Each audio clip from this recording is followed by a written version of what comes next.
Hello everyone, Assalamu alaikum. Welcome to my another Greece's Santorini vlog. So এই ব্লগটাতে হচ্ছে আমরা second ডেতে কোথায় কোথায় সান্তোনির ঘুরেছি ওটাই দেখাবো। সো সকাল সকাল ঘুম থেকে উঠেই রেডি হয়ে আমরা বের হয়ে গেলাম। আমাদের হোটেলটা থেকে 5 মিনিটের ডিস্টেন্সেই ছিল এই বাস স্ট্যান্ডটা। এটাই হচ্ছে সান্তোনির লোকাল বাস স্টপ। এখান থেকে আসলে সব জায়গায় বাস যায়। এই হচ্ছে বাসের ম্যাপটা, যদি কারো লাগে তার জন্যই আসলে আমি দিয়ে দিলাম। প্রথম দিন আমরা থেকেছিলাম ফিরাতে, আর এখন আমরা যাব ইয়াতে যাওয়ার জন্য আমাদের পার পার্সনের 1 ওয়ে টিকিট 2 ইউরো করে লেগেছিল। আর খুব সুন্দর ভিউ দেখতে দেখতে আমরা 20 থেকে 25 মিনিটের মধ্যেই ইয়াতে পৌঁছায় যায়। আরেকটা ইম্পর্টেন্ট কথা বলে দিই, রাত 10টার পরে এখানের বাসের সার্ভিসগুলো অফ হয়ে যায়। সো যদি কেউ এর আগে যেতে চায় অবশ্যই টাইম টেবিলটা দেখে নেবেন, কারণ এখানের লোকাল বাসের যে টাইম টেবিল থাকে ওটা রাত 10টার পরে আর থাকে না। সো এরপরে দেখা যাবে আপনাদেরকে এক্সপেন্সিভ ট্যাক্সি ছাড়া আর কোনোই উপায় থাকবে না। এর চেয়ে 2 ইউরো দিয়ে টাইম টেবিলটা দেখে আগে থেকেই চলে যাবেন। সো আমরা 20 মিনিট পরে চলে আসি আমাদের ডেস্টিনেশন ইয়াতে। আর ইয়ার এই বাস স্ট্যান্ডটা হচ্ছে এই রকম।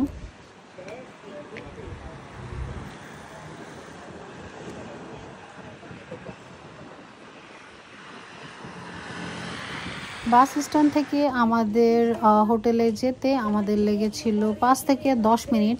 একদম গলিগুলাতে ঘুরে ঘুরে গিয়েছিলাম। আর যেহেতু প্রথমবার আমরা এসেছি, যে সবগুলা গলি খুব সুন্দর লাগছিল, মোটামুটি নিট অ্যান্ড ক্লিন ছিল। আর আমরা মেইন যে ইয়ার ভাইব্রেন্ট যেই প্লেসগুলো আছে ওইগুলোও আজকে ঘুরবো। সো ওই জায়গাগুলোর ভিতর দিয়েই কিন্তু আমাদের হোটেলটা যেতে হয়েছিল। আর আমি হোটেলটার ডিটেলস দিয়ে দিব যদি কেউ বুক করতে চান, কারণ আমরা আমাদের হোটেলটার সার্ভিসে খুবই স্যাটিসফাই হয়েছিলাম।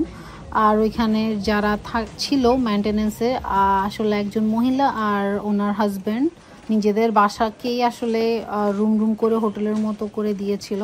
ওনাদের ব্যবহার এবং সব কিছু খুবই ভালো লেগেছিল। সো যাই হোক, আমরা যেহেতু booking.com-এর থ্রুতে দিয়েছি, সো আমরা পার্সোনালি জানতাম না। আর আসার পরে ওনাদের সাথে কথাবার্তা বলার পরে খুবই ভালো লেগেছিল।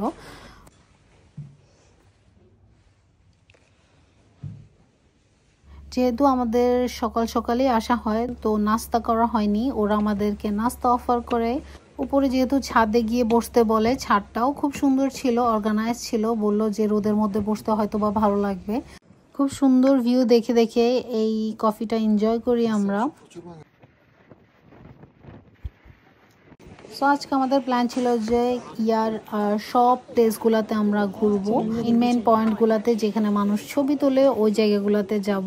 আর লাস্টে আমরা সানসেট দেখে এরপরে হোটেলে ব্যাক করব।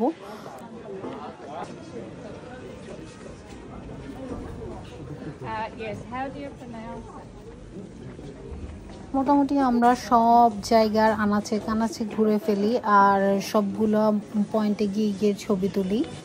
ছবিতে যেরকম দেখা যায় যে একদমই মানুষ নাই, ওইরকম না। একটা ছবি তোলার জন্য অনেক লম্বা লাইন ধরে থাকতে হয়।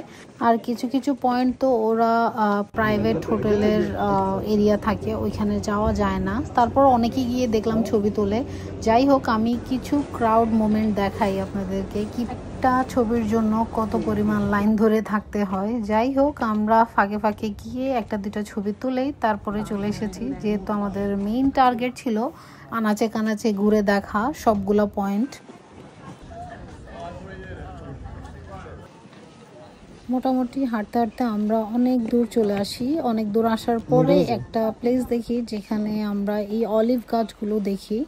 আসলে গ্রিসের অলিভ অয়েল তো অনেক ফেমাস, আর অলিভও অনেক ফেমাস। গ্রিসের এই সান্তোরনিতে আমি প্রচুর পরিমাণে অলিভ গাছ দেখেছি যত জায়গায় গিয়েছি। আর এই জায়গাটাতে যাওয়ার পরে এই ছোট ছোট অলিভগুলো দেখতে পাচ্ছিলাম। সুপার শপগুলোতেও বিভিন্ন ধরনের অলিভ পাওয়া যায়, আমরাও নিয়েছি, কিন্তু খেতে অতটা ভালো লাগেনি।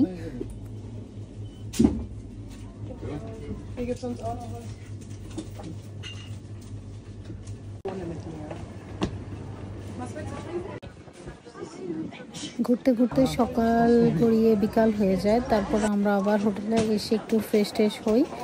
দুপুর 2টার আগে কোনো চেক ইন ছিল না, সো তার জন্যই আমরা আসলে ব্যাগগুলো রেখেই বের হয়ে যাই ঘোরার জন্য। যেহেতু ঘুরে ফিরে একদম মিডল পয়েন্টেই আমাদের হোটেলটা ছিল, তো তার জন্য আসলে আমাদের জন্য ইজি হয়েছিল যাওয়া আসা বা বারবার বের হওয়া।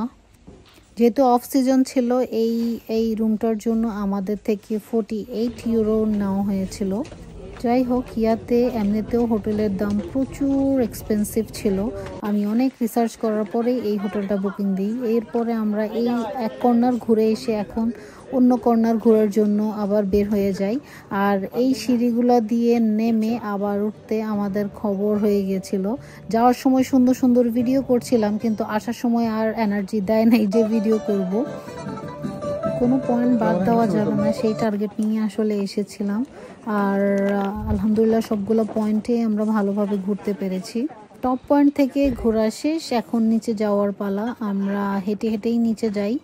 আর এখানের একটা সুবিধা বলবো কিনা বিজনেস বলবো বুঝতেছি না, আসলে তারা নিচে যাওয়ার জন্য খুব সুন্দর সিঁড়ি আছে, কিন্তু যেহেতু এটা অনেক লং ওয়ে, অনেকক্ষণ যেতে হয় আর অনেক সিঁড়ি, তো তার জন্য হেঁটে আসার জন্য এখানে কিছু ঘোড়া পাওয়া যায়। নিচে থেকে উপরে আপনাকে উঠিয়ে দিবে, ঘোড়া নিয়ে আসবে, আপনার 10 ইউরো করে দিতে হবে। সো আমরা হেঁটেই যাই, হেঁটেই আসি। তো প্রথম দিন প্রচুর এনার্জি ছিল, সো তার জন্যই আসলে যাওয়া আসা হেঁটেই করা হয়, আর ঘোড়াতে চড়া হলো না। এরপরে নিচে যাই, নিচে গিয়েই এই ছিল নিচের ভিউটা। নিচের ভিউটা খুবই সুন্দর ছিল। নিচে কিছু রেস্টুরেন্টও আছে, কেউ যদি বসে খেতে চান ওইখানেও খেতে পারবেন, বাট আই থিঙ্ক একটু এক্সপেন্সিভ হবে যেহেতু একদম সি ফ্রন্টেই। একটা রেস্টুরেন্টের সামনে এই অক্টোপাসগুলো ঝুলিয়ে রেখেছিল, এগুলা কিন্তু ফ্রেশ অক্টোপাস।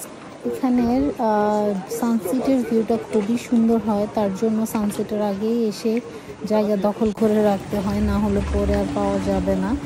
আর এরপরে আমরা আশেপাশে একটু ঘোরাফেরা করে আমরা উপরে আবার রওনা দিয়ে দিলাম।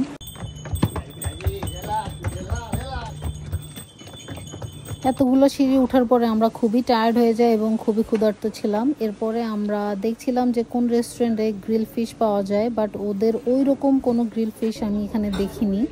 সো যাই হোক, একটা রেস্টুরেন্টে গেলাম, ওইখানে আমরা একটা পাস্তা অর্ডার করি, কালামারি অর্ডার করি।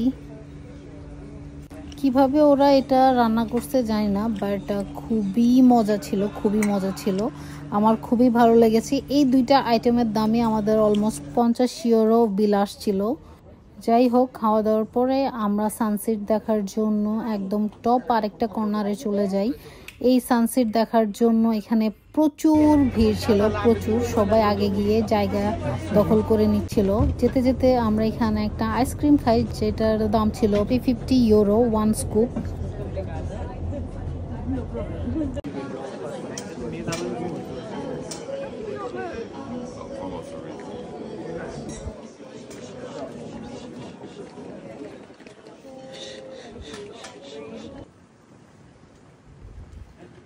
আমি জাস্ট একটা ঝলক দেখাই যে সানসেট দেখার জন্য এখানের ক্রাউড কিরকম হয়, মানে শুধু মাথা দেখা যাইতেছে আর কিছুই না,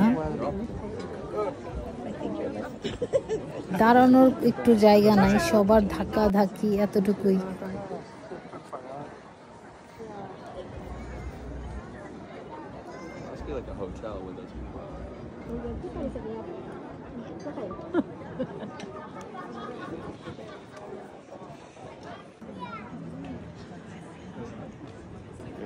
Vete las chiflas.